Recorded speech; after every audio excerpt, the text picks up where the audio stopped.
Zoom into some war zones, and a fun workout heat map that uses GPS technology to track where athletes use fitness devices becomes a potentially dangerous roadmap to U.S. military bases.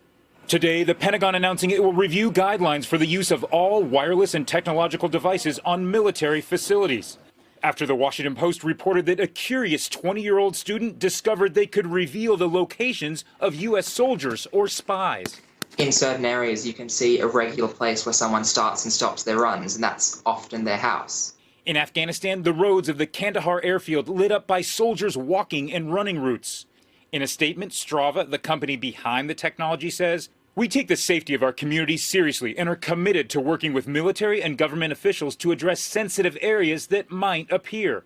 But the heat map may cause anyone who uses GPS technology, not just those in uniform, to question who is monitoring their workout habits or even their daily routines. In the age of connected devices, we have much greater vulnerabilities than we realize.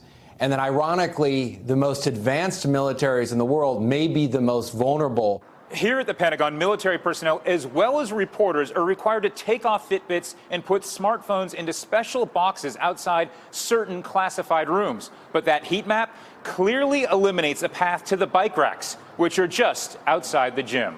Hans Nichols, NBC News, the Pentagon. Hey, NBC News fans, thanks for checking out our YouTube channel. Subscribe by clicking on that button down here and click on any of the videos over here to watch the latest interviews, show highlights, and digital exclusives. Thanks for watching.